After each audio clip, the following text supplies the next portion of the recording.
Hello everyone, Fantoni, the Scout Ghost. I'm here today with Grigore Burdea.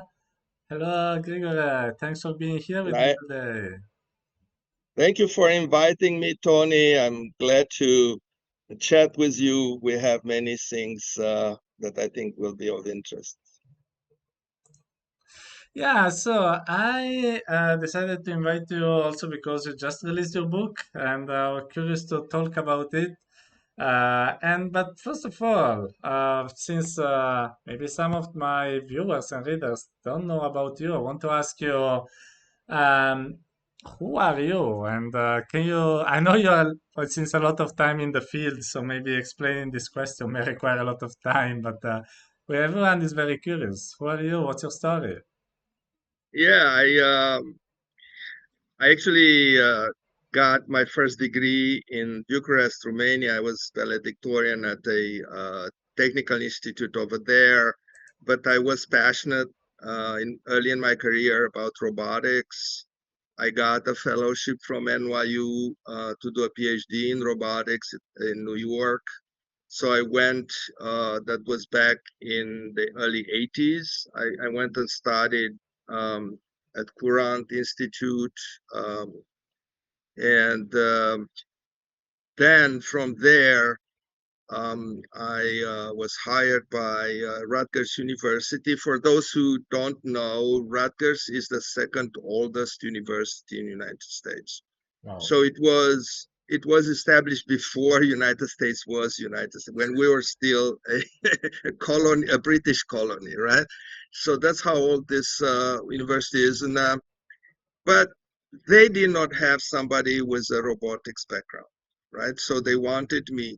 Now things did not, stay in robotics, or else probably we will not be talking today. So I went and I did an internship at Bell Labs. I don't know if you guys know about Bell I know. Labs, Yeah. famous research lab. Yeah, I did a summer there at the beginning, and I decided to develop a haptic glove. I actually have a version of it here, which I will show you. Wow.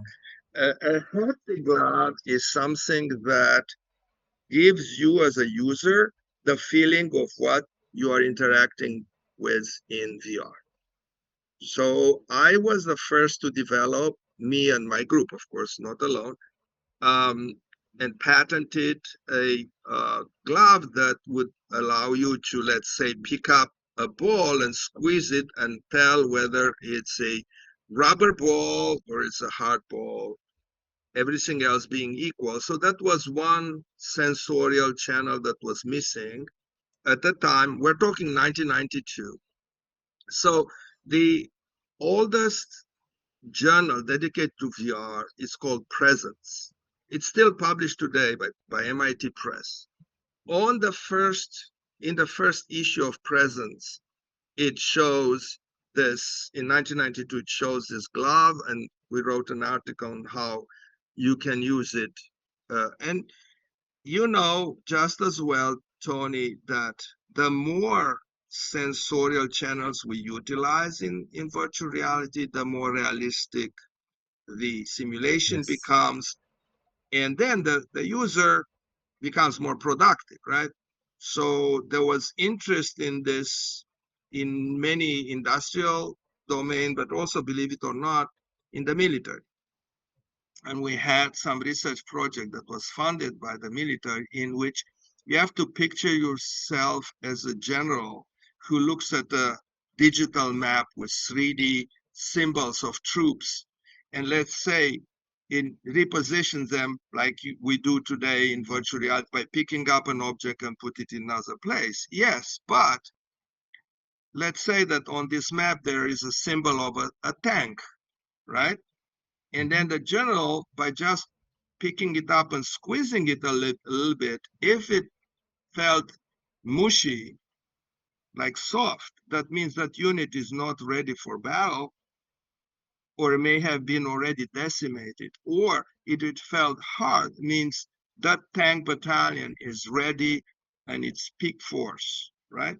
And the advantage of using haptics, as we call it, is that the enemy cannot hear you, right? If you give Mm. voice commands, then they can bug you, but they can't feel what you feel, right?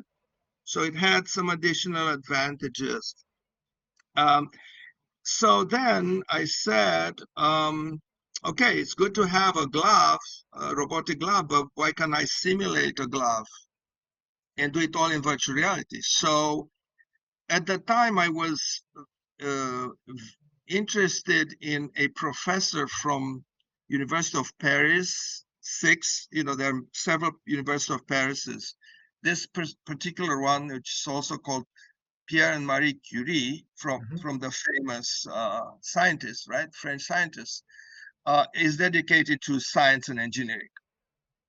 Yeah. So I reached out. I was still an assistant professor at Rutgers early in my career, but I reached out to what will end up to be a lifelong friendship and collaboration with Professor Philippe Coiffet. Philippe Coiffet, unknown to me at the time, was a very prolific author. He wrote like 20 books before I met him, right? Wow. He published 20 books, yes, in robotics mainly. And I met him, and like any good French, before he told me to give a talk of my presentation, but he said, hey, first thing first, let's go and have lunch, right? And, Mhm. and, and lunch in Paris is different than a lunch in the United States for many reasons, including the quality of the food and the red wine and so on. So basically, when I ended up presenting after that my research, I was very relaxed. That's good. And and I speak French too, so the French scientists always love you if you speak their language. Normally, if parlare italiano un poco, if I speak Italian, the Italians will immediately like it, I right? Of course. confirm. So, yes. So one of the things, this is my, if you were advantage of being a European or growing up in Europe, is that you speak many languages, unlike what's happening in the United States. So when I was teaching my students here at Rutgers engineering, trust me, I was not just teaching engineering. I was trying to make them in good, successful professionals. Mm. One of the things which is key in business is to speak your partner, the person you are trying to do business with, their language, not you, to show you go the extra mile, you take them, you respect them, and that's something that Americans still have to learn, how important it is to speak another language, especially when you do business, international business, right? Yeah. When the Japanese learned about my glove, and the Japanese have always loved robotics. True, of course. So when when the Japanese learned about my glove, they immediately invited me to Japan. Wow. So I coincidentally was reading a famous novel called Shogun, right, which was Mhm. also made into movies. And this novel is written by an English author, but sprinkled inside the book there were some Japanese expressions, right? So I automatically, because I told you I like language, I automatically learned a little bit of Japanese. So when I went and I thanked the Japanese host, uh, I used my Japanese. They couldn't believe it. Mhm. Here's an American that addresses us properly. Give us respect. Very important in Japan. Well, it should be in any country, but especially there. They're very formal, and in Japanese. Anyway, so to come back to this virtual reality, right? Um, so I decided, or I should say, to be honest, Philippe asked me, "Don't you want to write a book a technical book, not a journalistic book?" There were Mhm. many books that spoke about, and even Hollywood. There was the Lawnmower, the first Yeah. virtual reality movie, right? But this was good to raise expectations, but also not good that the expectation that was uh, imposed on the user were too high for the technology at the time, right? So you watch the movie, you didn't know that they used mainframes a whole night to render a few frames, right? Yeah. That goes back again in the early 90s. So there was a need to write a textbook that was for the engineer, for the scientist, that was objective and unbiased, right? Hmm. So he said, let's write one together. Philip says, I want to start VR in France. You guys, United States is a little bit more advanced in this, but I'm going to send you some of my students and let's do a joint project. You become co-advisor. And then they come to France and then they teach. And that's how it started. And it started with this book, right? La réalité virtuelle. Virtual reality. Eh, yeah, in French. And if you ask you what year you think this was published, the first technical book in VR, you may not guess that it was 31 years ago. Wow. So, 1993, right? That's a lot of So time. that's a lot of time. That's why I'm saying I'm an old timer when it comes to VR. I've been in this field for a long time and I've seen the technology evolve, and I memorialize it and organize it into textbooks for, to help others teach VR, because VR is becoming vast, as you know. VR is becoming complex, more complex. It's being more used, but not as much as it should be used. So, 10 years after that, we published a second edition, and the Chinese translated the second edition, and it appeared in China, in Chinese, right? The first edition was in English too. Wow. I published it in New York the year after. It's in Spanish. This one, the second edition, was used at over 100 universities, 120 universities, I think, in the world, um, which is good, right? Oh, a lot. But that was okay. But that was 20 years. I mean, so yeah, 20 years ago, 21 years ago now. So with the enormous growth of the field of VR, and now now being called XR, because you also have AR, you have Yeah. mixed reality. So, okay, let's call the XR everything. So I needed and felt that I should actually write a third edition to capture what's happening today and to look where it's going to go. So here comes virtual reality technology that's appeared, third edition. You see, third edition appeared this year. And it is pretty voluminous, right? First of the Chinese. Many things have happened. Yes, it's a lot to put into between two covers, right? And to make it relevant and to make it current and to also look forward where the field is going to go. Yeah, and I want to ask you one thing. Jumping in what you said, you showed these amazing books, and um, I want to ask you what has changed in these years. I mean, since the first book, some obvious things have changed. Of course, everything is Yeah. smaller, is more powerful, etc. But if I were to ask, maybe some, what are the main things that have really changed in your opinion since the 30 years ago to now?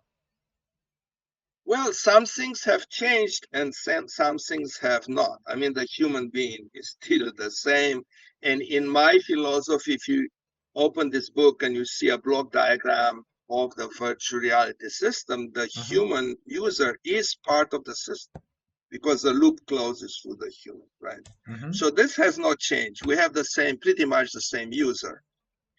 Um, Clearly, the computation resources, what I call the virtual engine, Hmm. have exploded. So there in 1993, to get real time, you needed a mainframe computer, or you had the silicon graphic infinite reality, which was a parallel architecture. And in 1993, you did not have the GPU, believe it or not, graphics processing. They did not exist. But by 2003, obviously, NVIDIA had become dominant in the gaming industry, had developed the GPU, and that changed the game, so to speak, no pun intended, when it comes to the complexity, the realism of the scenes, the type of usage that could be envisioned. And by now, obviously, there are established domains, and I'll talk about one of them, which is dear to me later, but established domain in medicine, in the military, in entertainment, education, and the arts, right? And another thing which, had started then, as I said, was haptics, but by 2003, haptics still was a niche area, right? Yeah. Was not, and there was no olfactory feedback really in a commercially available system. And all of the head-mounted displays were tethered because there was not enough computation resources to do the real-time scenes needed to be displayed in the head-mounted display, HMD, right? There were no all-in-one HMDs. So now, feed forward to 2023, 2024, you have all-in-one HMDs. That was a revolution, no need to stress more the point. And it was a revolution also from the point of view that it made the system more compact, somewhat more ergonomic, and cheaper. However, even today, my opinion is there is not enough computation available on the all-in-one HMD. So even today, when you really have very complex scenes, you have a tether or a split rendering that was also not available then, split rendering with a desktop.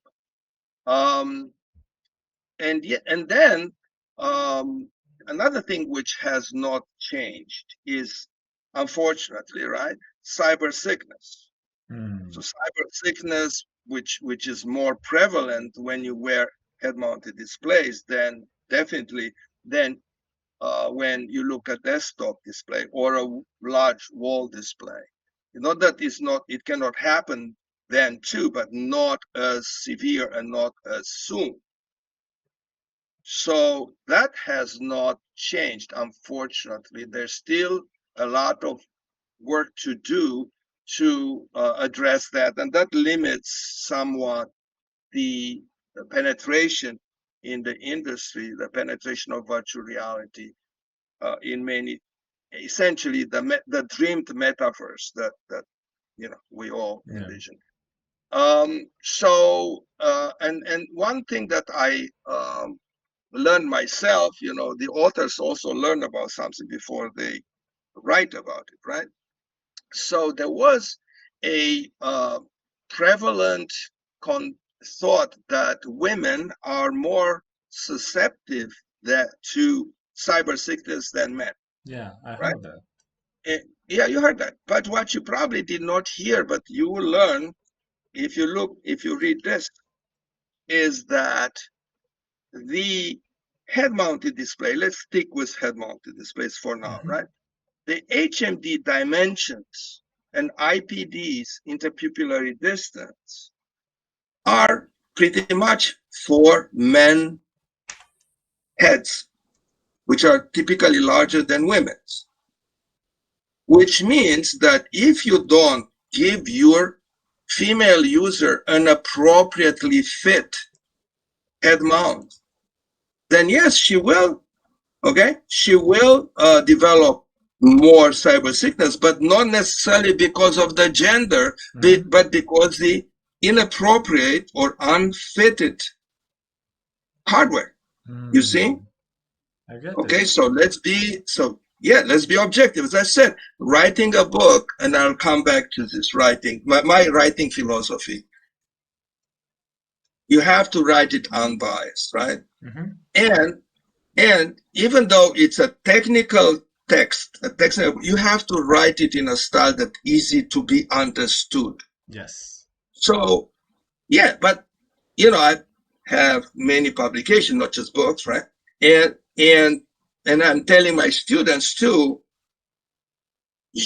when you write a report, you don't write it for yourself. You write it for the person, your boss maybe, who's going to have to understand what you have to say, or else you don't get that promotion or you don't get the recognition. Yeah. So in my case, my goal was not to get recognition, but my goal was to help the reader understand what we're talking about. So one important condition is write it clearly. The easiest way for a technical writer is to write something that only he or she understands. That defeats the purpose. So write it clearly, write it objectively. Now, I want to mention a few things that did change, apart from much more powerful hardware. Haptics now has haptics and olfaction. In other words, the sense of smell of objects are now becoming more and more accepted. So olfaction 20 years ago was esoteric. Now you have head-mounted displays that, or I should say retrofitted with olfactory feedback, such that you just don't only look at the scene or hear what's happening, but you also smell the objects that, Yeah. and that that aromas are not just aromas, right? Aromas trigger an effect. For example, if you are in a restaurant and you smell food, or your neighbor grills a steak, you start getting hungry, right? Yeah. It's a natural, right? So in VR, we're not necessarily wanting people to get hungry, but the paramount drive is to increase the realism. Yes. In United States, in our brief history as an independent country, compared to Europe, where I come from, where every country is pretty much history in the thousands, many thousands of years. United States has a much shorter history. Nonetheless, there was what's called the Civil War, a very tragic and bloody war between Americans, right? And there is a virtual recreation of the Battle of Gettysburg. The Battle of Gettysburg was a deciding battle, and the North won and the South lost, right? Mm-hmm. Imagine visiting it today as part of what we call, and you know the term, virtual heritage. Imagine, and not just looking at bodies, this rendered in VR and blood, but also smelling the stench of death, or the smell of gunpowder. You see, so it puts you in a whole different. Because again, I'm coming back to one of the applications of VR, of virtual heritage. Virtual heritage is generally understood as recreating things that no longer exist. In this case, that battle has long gone. But virtual heritage today, and where it's going to go, is going further. For example, in increasing the virtual replica realism of something that does exist today. And I'll give you an example. It's actually a European project. Mm-hmm. So the Germans actually have a competition in which they have aromas associated with paintings. So you go to a virtual museum, right, and you admire different paintings. You don't have to travel from Australia or Japan to Rome or to Paris to see different paintings. And imagine that you walk by an old master, Dutch master. You know, Hmm. the Dutch love to, in the Middle Ages, paint peasants smoking a pipe. Yeah. So now we recreate the aroma of the pipe smoke, which is very subtle. So when you pass by in VR, you actually also smell that. Oh. So again, it creates a whole much more emotional VR scene, and of course, more educational, because in my humble opinion, that person will remember a painting that it has scent associated more than the same painting, which does not, or similar, I should say, painting, which does not. So this is something new. And if we can we talk about the far or the further future of VR? Can we talk about that? Well, let me stop 1 second before going there, Okay. and let me ask you Yeah. something about Yes. what you just said, because actually I'm fascinated by the five senses in VR. I've done Right. a Right. few presentations because people always focus about, field of view, resolution, etc. Mm-hmm. But no Mm-hmm. one thinks Mm-hmm. about smell, no one thinks about taste. I know that there are some experimentations, but I would like to know from you, why is it so hard to replicate smell and taste in VR? Yeah. And because it's so hard and taste is still niche, I do not talk about taste. So even though the book is, as you saw, big, it does not include discussion on taste, because I wanted to write something that pretty much is doable today with the technology that we have, Mm, to a general extent. But I did talk about olfactory throughout the book, mhm. including human factors, influence of olfactory in increasing the rallies. But your question was specific. Why is it hard to have olfactory feedback today, right? With everything else being equal. And the simple answer is this: there are no what we call primary smells. Mm, There are primary colors, right? yes. RGB, red, green, and blue.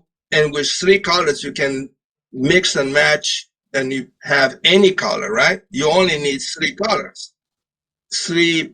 color pixels for one.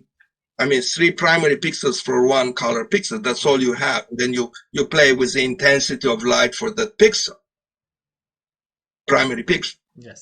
but not for smell. Mm, So since there is a, I'll give you the counter to that. But the first limitation is, number one, there are no primary smells, which means you have to use capsules mhm. of different smells, 6, 9 capsules in this hardware that I mentioned for head mounts. There are nine different smells. And you select it based on whatever virtual reality environment you simulate. Okay, Mhm. Yes. so you are limited. Number one. Number two, you also have to understand that it becomes what's called a consumable. In other words, once you have used a particular bottle of, they are liquid and then they vaporize, right? Mhm. Um, of liquid smell, you have to replace it, or else you won't have that smell. So Yes. the expense of that increases. And I mentioned a minute ago that actually there's a counter argument to that. One of the things I talked in the book is the Japanese who have developed what's called olfactory maps. So Okay. what's an olfactory map?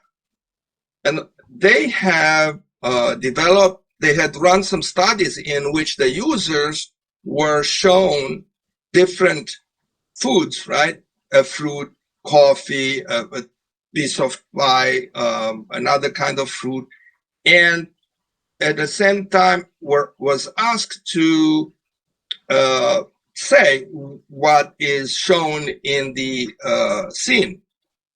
And sometimes the smell and the image coincided, let's say an orange and the smell of an orange, and sometimes it did not, right? So they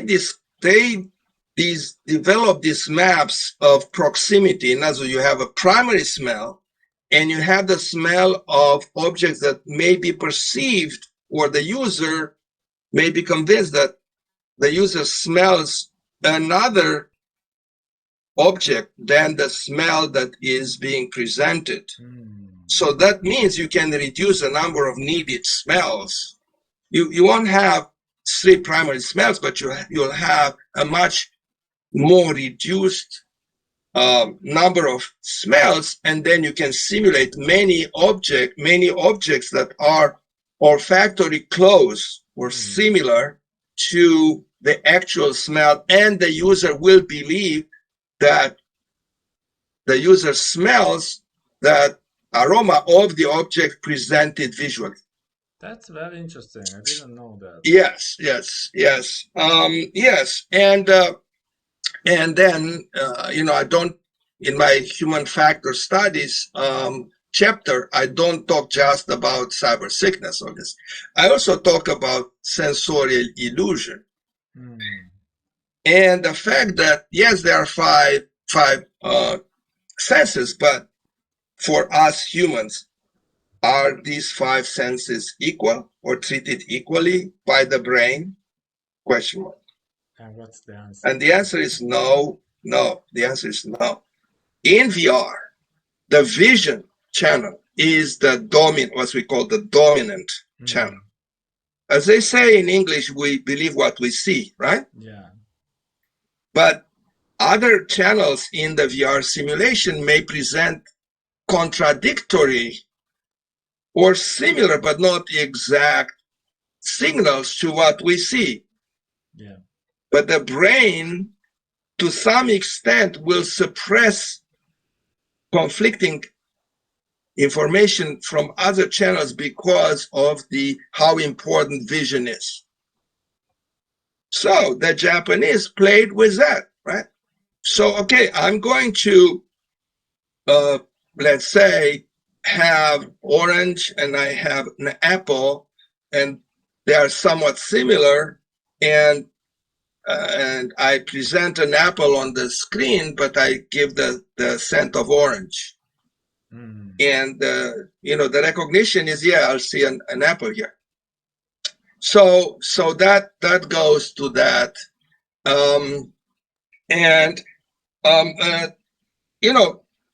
In the future, we'll obviously have to talk about taste, its role, but it's not yet developed at this time. It has some safety, right? Because when we, safety, some people have allergies, right? Some people have allergies to smells, to perfumes. So as a researcher, and I'm talking about your audience, probably a lot of them are professionals, right? So as a researcher who wants to run a study, right?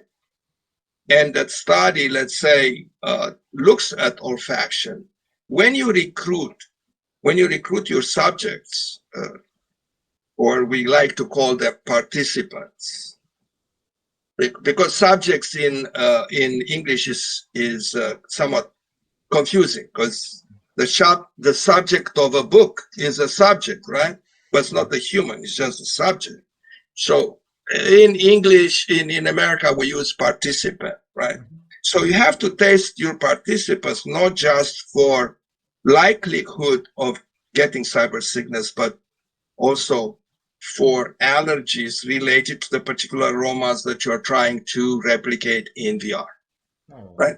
So I'm just saying, yeah, so there are, and another, and that's how I'm just mentioning here, because that's how we, and you helped me with a Chinese researcher who was looking at VR addiction, right? So that's also an unfortunate, if used in the wrong way, a byproduct of the technology. Technology, by the way, the fundamental question that everybody should ask is, or philosophical question is technology good or is technology bad, right? You probably have heard this a million times, Yeah. but, and the answer is both. And how come? Some people think binary. It can only be bad or it can be only good. No, it cannot be both. Well, in truth, it is both. But what the deciding factor is how we, the users, use it. Use it for the better of the world or for the destruction of the world, right? Use it for good or for bad. Technology in itself is benign. Yeah. So our interaction started when I was looking at VR addiction, including virtual sex. And I found this article which was exactly pertinent to that. So yeah, that's definitely another market and another use, and it requires self-restraint and parental controls and many other things. But it's there, and we cannot ignore it. And I did not ignore it, and I treat it in the human factors chapter of the. Yeah, so let's end this interview talking about the future. First Yeah. of all, very quick question to have a very quick Yes. answer. Playing Yes. game.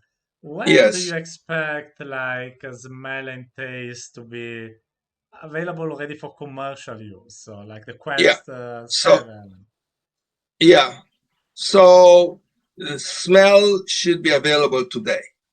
Smell is available today. What's the limiting factors is, number one, the companies are small, right? Yeah. And they may not be able to scale up.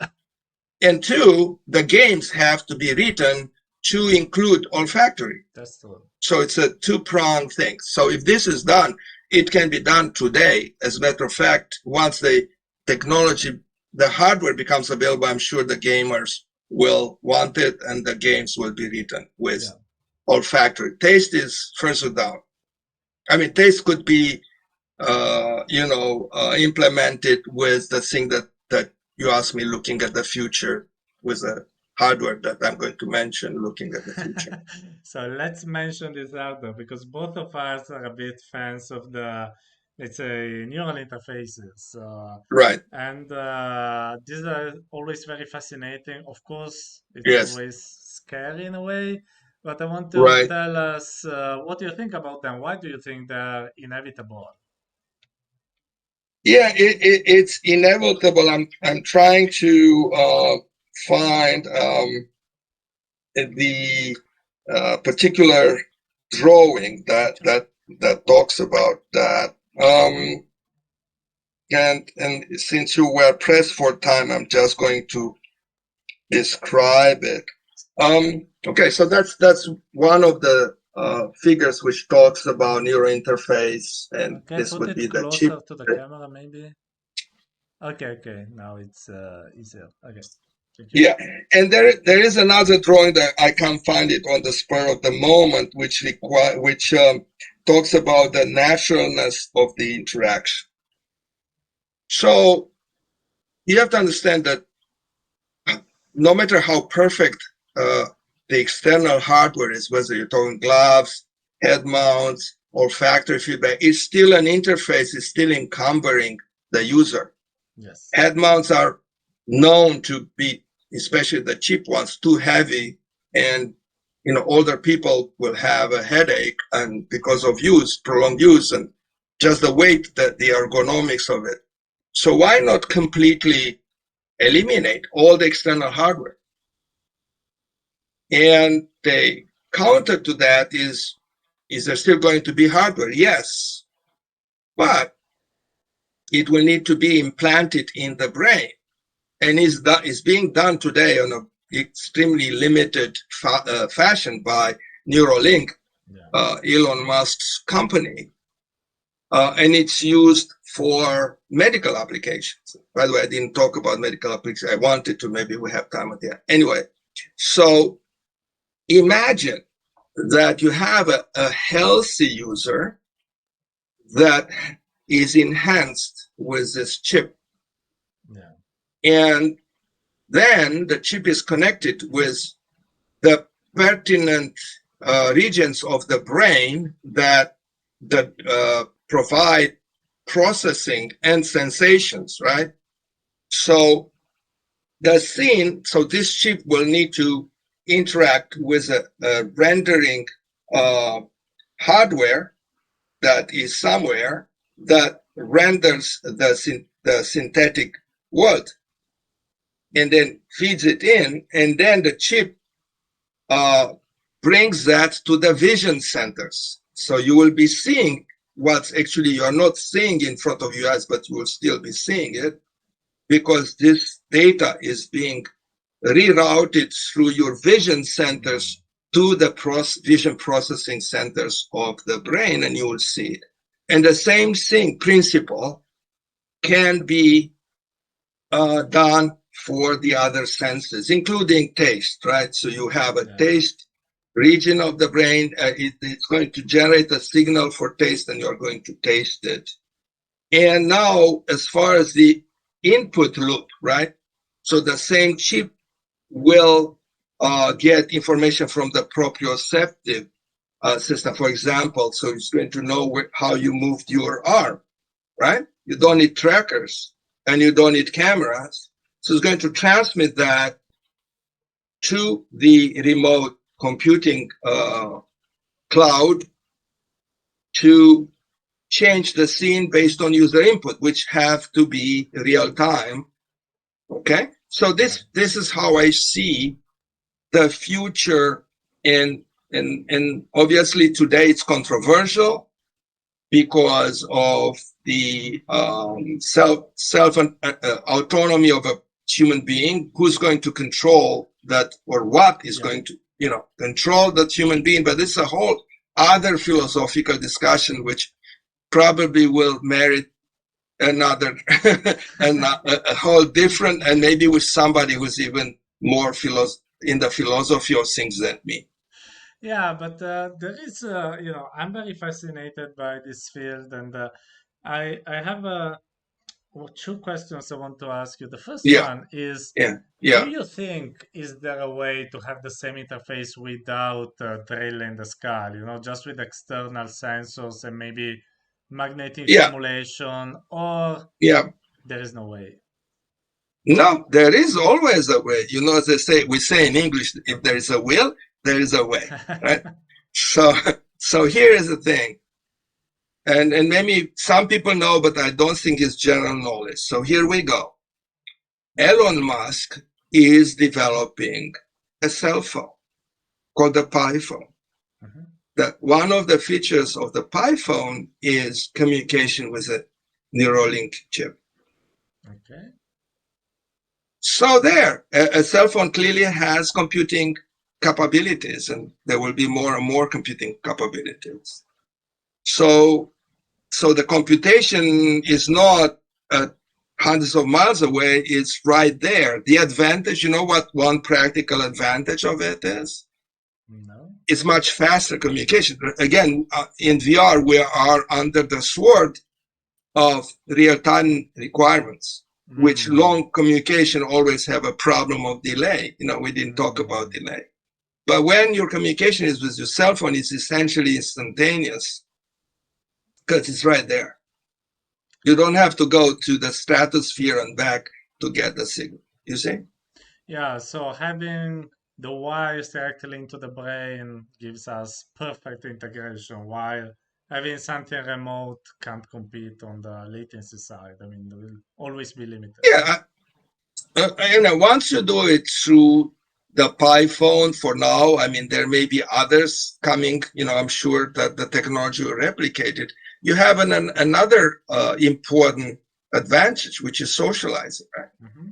So you may think of two or n other users, each with a Pi phone or a similar phone and neural interaction, and now they can share the virtual world, right? Which is an important aspect of VR, the societal Yeah. remote societal interaction. Yeah. Yeah, and my last question about Yes. which is also the second last question of the interview is, since I'm very fascinated about this and I wrote a few articles about this, many people ask me Yeah. always, yeah, but when Yes. is this Please. coming? When are these Which? neural interfaces, that gives you perfect VR are coming? Yeah. I always say something Okay. like maybe 50 years, but I don't know if the estimate is correct or not. So your question is, will there be here in 50 years or 15 years, right? That's what No, you're yeah, yeah, asking. yeah, yeah. When do we will have this Okay. VR through the So, brain? all right. So my thought, right, Mhm. is that it's going to happen much sooner than you think. And the reason is, once you have this enhancement, you, meaning younger people looking to enter the workforce, will have an advantage over others who don't. Mm, So then everybody will want it, you see, yes. purely from an economic point of view. Mm, So right now, it's a pie in the sky. Is we're thinking about is going to come here in 15 years or in 50 years. You, you know, mark my words, it's going to be much sooner than people think. Is going to be, the technology will become, for better or for worse. Again, depends on how you use it. And I'm not saying that technology is bad or the technology is good. And some people will have philosophical problems with being having a chip in their mind. No doubt, right? But purely because of economical competitiveness and capabilities, uh, I foresee the young people who grew up with computers, not the older individuals who are some of them still today technophobes mm. or technology adverse. But the younger ones will be the ones who will jump on the opportunity. And there are many other potential applications in medicine, for example. That's how that was one of the things I wanted to add, if we have space for another 1 minute. Well, we come to my last question, which is the Yes. same one I always ask everyone. It is, Yes. if you have something else to say, apart from buying the book, I will put the link to buy it in the Yeah. description of the video or in the Yeah. article, etc. So we talk about it enough. But whatever else if you had 2 3 Yeah. minutes to say whatever you want, Yeah. what will you be? What would you like to add to this interview? So the only well, one thing I would definitely want to add, which also happened to be a research area which I've been working for the past 15, 20 years, is the medical applications of VR, specifically what's called virtual rehabilitation or virtual therapy. So medicine in many aspects is still in the Stone Ages. Medicine still says that somebody who had a stroke and gets to be, after 9 months, chronic, will never improve in his life. Think about doing this in your childhood. There are some people who are children which have cerebral palsy who are born like that. They never had a good um, day. And I like to prove medicine wrong, even though I'm not a doctor. I'm an engineer, but I did 30 years of biomedical research. And virtual reality, and I worked with doctors on that, showed that somebody who never could use his hand since birth, and for which there was no pharmaceutical surgical solution, after the virtual rehab with games, gamification at home, starting opening the hand and then driving, and for teenagers how important it is. So changed their life. So virtual reality has, to make it short, has a very important role to play in the area of therapy and rehab. There is a society which I founded, called the International Society on Virtual Rehabilitation, which now has annual conferences. isvr.org, isvr.org. Um, the young clinicians could get familiar. I think one of the problems we need to overcome, and hopefully my book contributes to that, is a knowledge gap between separate professions. The progress always happens when you take two people who normally don't talk to each other and put them in the room and work on a task. Well, it's been a pleasure for us who are speaking together like Jewish two people. I learned a few interesting things during this interview, and I'm sure the viewers had that as well. So I really want to thank you a lot, Greg, for the time you spent with us and for your big lessons. And good luck for your book. And I also want to say goodbye to everyone that is watching this interview. Have a great day, everyone. Bye bye. Bye. Thank you so much. Bye bye. Ciao.